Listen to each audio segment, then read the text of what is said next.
You are watching an Al Bear review. Cue the music.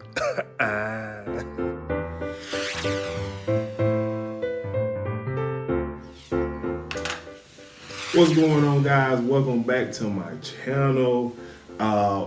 If you're new, be sure to hit that subscribe button. Also, be sure to like, comment, and share. And this week on Celebrity-ish, we're gonna kick it off with giving the queen of R&B soul, Mary J. Blige, a huge happy birthday. I don't know how old she is, but it is her birthday. It is Capricorn season. I am a Capricorn. So I definitely want to start off with showing Mary J some love. A Mary J song will definitely be playing in the background of this video. Also today, she just got the news of her Hollywood Walk of Fame star, or whatever it is they do out there in Hollywood. So, you know, that's great news to hear on your birthday. So we so happy about that for Mary J. You know what I'm saying? Her music is, you know, it's so crazy because she, you know, I hate to throw this man's name out there again, but, you know, her and R. Kelly, you know, it just seems like, you know, some people just have to stay in their lane as far as music go. But, I'll leave R. Kelly out of that. But, you know, Mary have slow songs. She have up-tempo songs. You know, it's just like there was no sound that she just couldn't master and make a hit out of. That is truly what makes her the queen of that R&B soul. I mean, listen, like I said, I don't know which Mary J song. I got a lot of Mary J songs in my my Apple playlist. She made hits. I mean, from before I was born up until I was a grown man, she was consistent with putting out songs. And I just got to show some love for that. For her. Happy birthday, Mary. I hope you have a wonderful birthday. I hope you got an album or a new single about to drop, because we know how you do when you give us some new music. That's just coming from me. Also this week, the most worthy thing to talk about this week was the fact that Cyntonia Brown is you know, she's getting out of prison, and she was granted clemency after serving 15 years for killing a 41-year-old man. I mean, if you guys don't know the story, long story short, it's believed that she was part of human trafficking. She was like 15, 16-year-old. The guy paid some money for a ticket to his home. I just creepy off. You know, she was either 15 or 16. I think she was 16. She was like 16. A 16-year-old going to a 41-year-old man house. Come on, like, no, I don't see a 16-year-old physically being attracted to a 41-year-old. I just don't. You know, I think that's too old. I know they like grown men, but 41, no. And basically, you know, she just, you know, she said that she, you know, killed him. You know, she felt threatened. She felt like if she didn't, you know, defend herself, he would have got her. So that was definitely, it's definitely great to hear that she's getting out, because, you know, to us, she was just defending herself. And I mean, you know, just hearing that story, 16-year-old, 41-year-old man at his house, like, if that does not sound right, I don't know what, not right, but wrong, I don't know what does. You know what I'm saying? That should have wrong. You know, all the jurors who was on that jury that decided that she was guilty, as well as the judge for handing her a life sentence or whatever it was, it's ridiculous. I mean, she's definitely a victim of, you know, child sex trafficking. I mean, Jesus. It's just rough, but, you know, that was the most noteworthy thing I seen is the only issue I have is, and I hate to be like this, but she getting out in August and she'll be on parole, and I'm just like, come on, you know what I'm saying? But, you know, I guess, you know, beggars can't be choosy. However, I wish, you know what I'm saying, she could just get out. You know, she is 31 at this point. She spent 15 years in prison for defending herself. I mean, good Lord Almighty, like, let her out today. Not August. Do not put her on parole. but y'all know how that is, man. But moving on, the disaster that is unraveling from the R. Kelly, the survivor R. Kelly is just getting all out of hands. I have to start with Tourè, however you say his name, the BET, ex-BET employee, journalist, whatever his name, who was all up in there calling R. Kelly this, calling him that. Well, apparently, Mr. Tourè, or however you say his name, been busy harassing these young ladies. And not that long ago, 2017, a makeup artist, her Instagram name is Danny Makeup, so I'm assuming her real name she go by is Danny. And you know, she put him out. And I got something to say about this. At least I don't even have Instagram, but I had to get the screenshot. So she, I guess this, I say Twitter, I don't know, but she put on her social media, boy, Tourè used to sexually harass me. How that worked. Then she went on to respond. She said, every Monday I used to work with him on a show in 2017. Now 2019 still a baby, y'all. 2019 only 11 days, 11 days old. Not even 11 full days. But anyway, she used to work with him on a show in 2017, and he couldn't stop asking me to do anal. Now, I don't know how old the people is watching my channel now, but anal, it's the booty. It's the booty. It ain't funny now, but it's the booty. I'm just breaking it down. And he said, so anyway, he said, he couldn't stop asking me to do anal, how I look naked, if I had sex over the weekend, what it would be like to what it would be like to F her, what his cum would look like on my face. I had to have the crew stay in the room with me while I got him ready. And when I left, I called HR. He got fired instantly. He wrote me a huge apology for doing that, and my DMs still have it. He did a 2020 shoot in 2018, and I was there, and he walked out, told the producer that he was embarrassed because he was inappropriate with a staff member. He really needs to take a seat. Whew. I got more. Listen, she put the DMs out there. But given that she put this out there, boy, I tell you, boy, now all the people that criticize, Jay-Z and all the other, celebrity artists or whoever who chose to stay away from the documentary, this is why. Because, man, that old church song, sweep around your own front door before you try to sweep around mine. Oh, Lord. Everybody got some skeletons in their closet, and he got some. So she put the DM up on whatever it's called, Instagram, and she said, I'm surprised you're speaking out. I'm sure I'm not the only girl you have verbally harassed. You're lucky that I know how to say go F yourself with a smile, and I'm not going to say anything about how many times you asked me to have sex or asked me how it would be to have sex with me. A few other people I know said the same thing about you. Be careful out there. So you mean to tell me you up here talking about R. Kelly, but you out here harassing these young pretty women too? Oh Lord. He responded, I love you. I was always kidding, but I'm sorry. I was being stupid. I should have kept my mouth shut. First of all, you love her?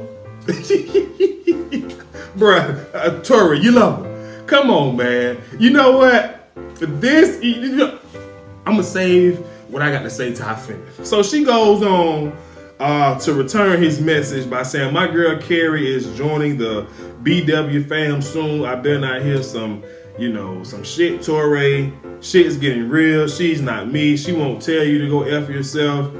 And he responded, look, I've learned a lot watching this happen. The way I tease you is no longer funny to me.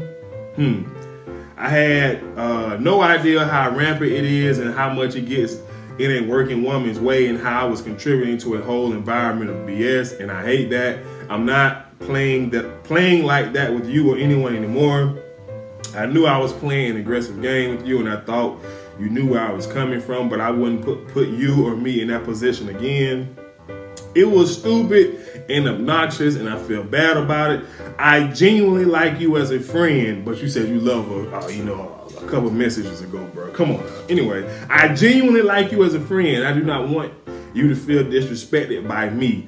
That was Wood. Well, he should have, spelled proofread this. That was Wood so embarrassing to me. I'm just not going to be part of the BS that woman, oh Lord, that women have to go through. So don't worry about hearing anything about me. I'm sorry.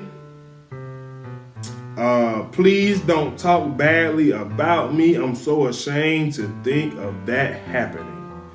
So you mean to tell me you done, you see, damage control, and I'm glad she shared them, because in these DMs, all he was doing was damage control, trying to protect his image, and it showed because he ended with what he really wanted to say. Please don't talk badly about me! Exclamation mark. Come on, listen, I'm with you, bro. R. Kelly a monster, but he ain't the only one. He's not the only one, and the problem is when you are in the spotlight, you a celebrity, you have influence, you have money, you have power, especially men, and you just think these women got to do what you tell them. You just, and you think that you can talk to them any way that you feel, and it's just dumb for him to even go on this surviving R. Kelly and speak about this when you can't tell me in the back of his mind the whole time he wasn't sitting there like, please don't let nothing come out about me after I do this. I just got to be in this because I did an interview with him back in the day. I got to be a part of this. That's what he was thinking. He had to be a part of this. But then this comes out. Come on, bro. Like, look, my issue with this is more so than anything is the whole R. Kelly situation. I'm gonna talk about Dame Dash after this, but I think the only guys that that I remember, of course, we had his creepy brothers and manager and producer on there, but Touré, I believe John Legend's a good guy. I believe that with all my heart. I believe he was a very respectable man. Guy, he's a stand-up guy, but Touré, come on, bro. Any grown-ass man who wear their hair in a raggedy afro, I don't trust. Now, I didn't know, back when BET was BET, I was a little jitterbug, I was a little boy, and I didn't care about journalism, so I didn't care about Touré. You know what I'm saying? If I'm watching interviews, it was just to see the artist at the time. It wasn't to see him asking these questions, but come to find out that you ain't no better than R. Kelly. And this just allegedly. All of this is allegedly. This is just sexual harassment. Who knows if he went further with someone else? But y'all usually know how things like this happen. One person speaks out, then another. So we gonna pay attention to what you got going on, Mr. Touré, because you might want to be calling the same lawyer that R. Kelly got to call since all these fake investigations going on with R. Kelly. And moving on to R. Kelly himself, y'all can tell what pissed me off about all this stuff came out in Georgia and Cook County, Chicago, or wherever it's at, that they investigating R. Kelly. Why did they have to wait till this man's birthday? The Lifetime series went off on a Saturday night. You know when I know? No, it wasn't. It was Sunday. It was Sunday night, I believe. Or was it Saturday? Anyway, they waited till this man's birthday, which was just like on the 8th, so that was like Tuesday and Wednesday. They ain't trying to pursue no charges. It's just PR.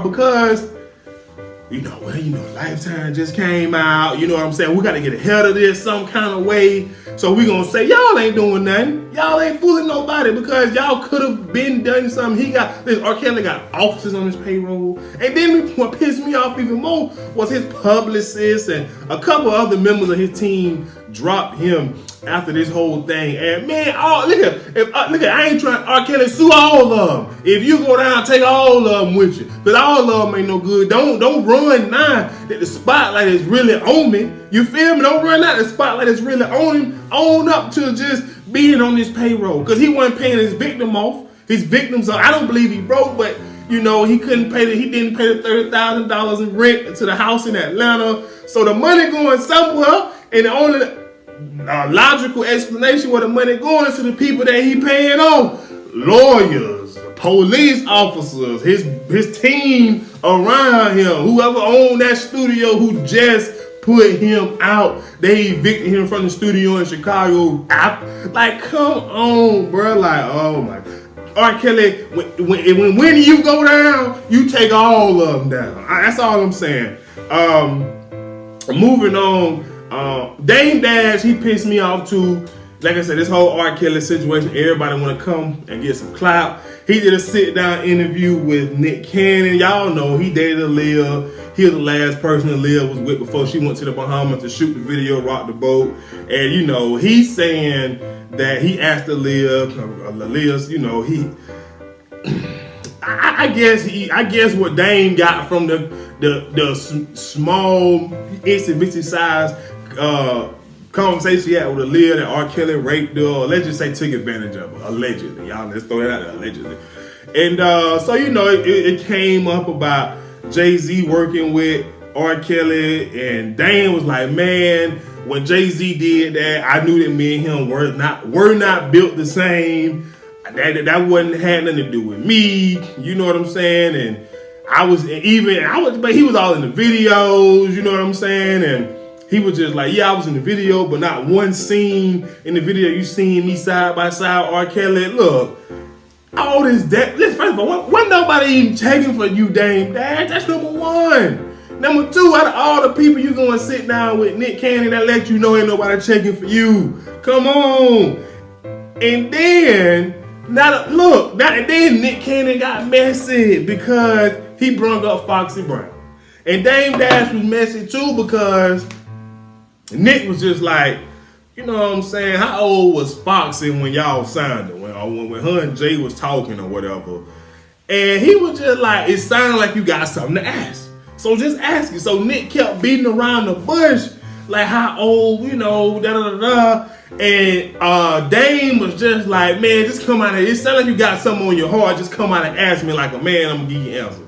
So Nick was just like, I could have sworn Foxy was like 16 when she, you know, started messing with Jay, got signed or whatever the case may be. And then this, I ain't gonna use that word. Y'all know that word I want to use so bad. But he said, man, that's a Jay question. Now, you know, that's a Jay. So you had all this energy out here talking about something. It sounded like you got some, get it off your chest. But when he kind of got it off his chest, you gave him this, oh, that's a Jay question. I can't answer that. Bro, Dame Dash fake. Nobody was checking for him. We don't care about Dame Dash.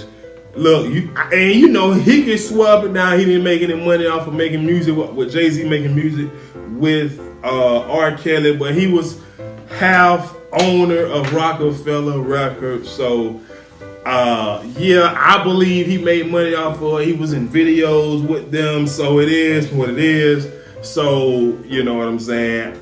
He just doing himself a disservice, in my opinion. And to keep with the R. Kelly stuff, some radio personality, Future going around promoting, he got an album coming out like maybe next week or something like that. They asked Future about it. Future was just like, man, y'all giving this too much attention. Let it go, let it die down. And it's so crazy because Future just don't want to talk about it. You know what I'm saying? It's just certain ways, certain things that you just cannot say because you know. But I don't think he care. My bad. I don't think he really care. But I agree that it's getting too much attention. But if we forget about it, let it go by the wayside, it'll be the same thing that been happening all these years. So I mean, y'all tell me. I mean, what is the what can be done about this R. Kelly situation? Since everybody want to talk about it, everybody want to do an interview and say, "Oh, I'm gonna start perform B2K." Or Marion came out and say, after the B2K tour, we not gonna sing bump no more because R. Kelly wrote that. Somebody else talking about something they ain't gonna do. Man, you done already made the money off of it. Now, come on, like the dirt is done. Like it ain't no coming back from that. You already done made the money off of it. You done worked with him. You done ignored it. Don't do that, man. Just shut up and just keep doing what you're doing every day. We don't care about all this what's the word I'm looking for? Damage control that y'all trying to do. We don't care. At least I don't. Like, stop doing and saying all this stuff. So anyways, moving on, now that we can get past the whole R. Kelly situation. Cyn Santana, Joe Budden's wife, she episode of Lip Service, Angela Yee's podcast, resurfaced about a year old. And long story short, she said something on there like black men treat Latino women better, black men sympathize with Latino women better. And y'all know these black women on Twitter was going in on both Cyn and Angela Yee. They was like, Angela Yee always want to be black until it's time. And Angela Yee went on the Breakfast Club and defended herself by saying, she said that, oh, you know, I might get you in trouble with the black women, because Cyn took it back, but she was like, you might not want to say that, I don't get you in. But she said in a joking matter. Now, how I feel about this, it's sad, but it's true. You know what I'm saying? For whatever reason, black men who choose to date Latino women, white, I ain't gonna say white,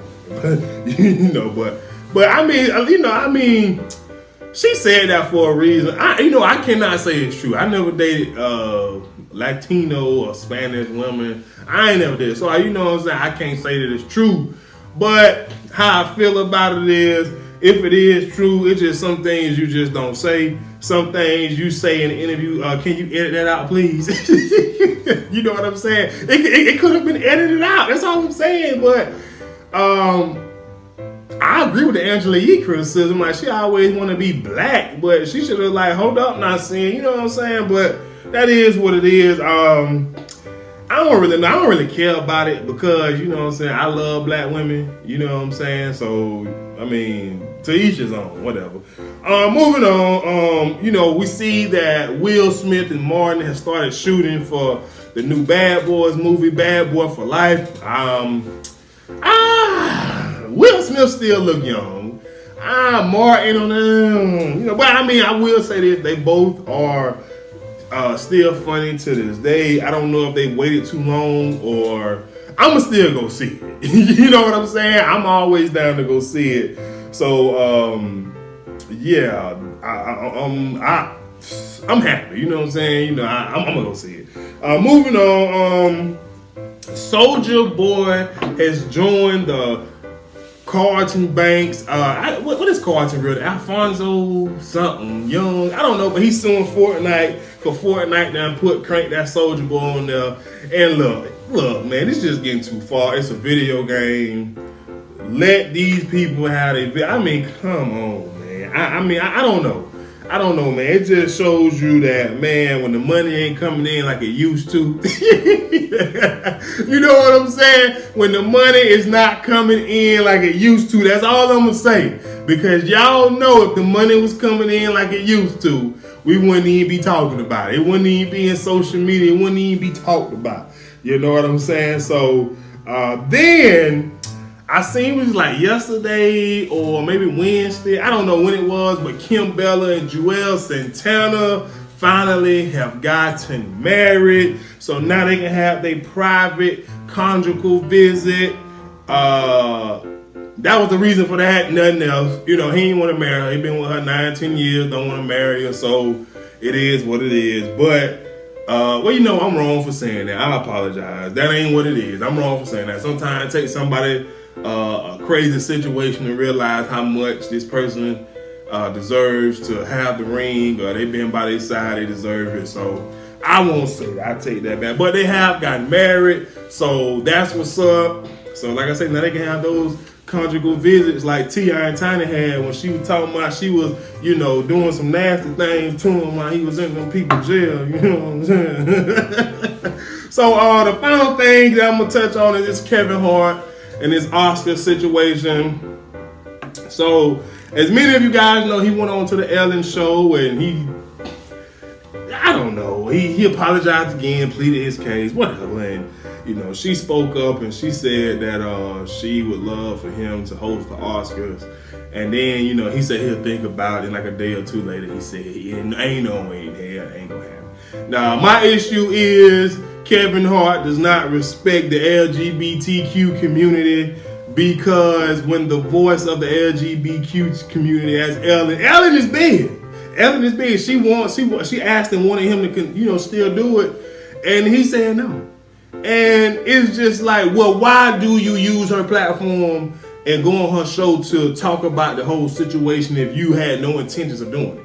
You know what I'm saying? It's just like clout chasing. But to me, I ain't gonna watch the Oscars anyway. You know what I'm saying? But I just felt like it was crazy how he thought it was, you know, a good idea to go on her show.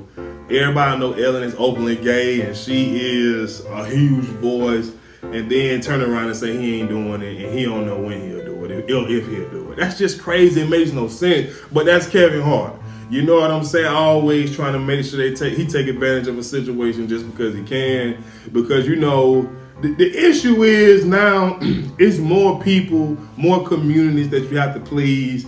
And I believe Kevin was just like, the black people say I need to just say F it. You know, because black people don't think he's funny. You know, I ain't gonna say all black people, but you know what I'm saying? So, but now the LGBTQ, y'all know the word, the letters, you know, they looking like it's a spit in their face because you went and used this, you know, Ellen's platform and talked about it and apologized and XYZ. Now look, I'm with him. I'm not with him because I don't like him keep apologizing for something he didn't apologize for, even though it was not a meaningful apology. Like the apology he gave his wife when he got caught in that sex scandal, cheating down in Miami or whatever it was. That's another story now. He had J. Cole write a song for him, but I ain't saying nothing now. J. Cole write this man a song now. I ain't saying nothing though. You know what I'm saying? But I don't know, it's just spit in the face to me. You know what I'm saying? Kevin, man, just go host the show. You was the original pick. I know Whoopi Goldberg came out and said that she don't mind being second choice. But Kevin, go host the show. Everybody who would watch it because you still would tune in. And it'll be a mature look in my opinion. You apologize, you went on Ellen, but just go do the show. You know what I'm saying? It'll be a mature look. But that's all I have, guys, for Celebrity-ish.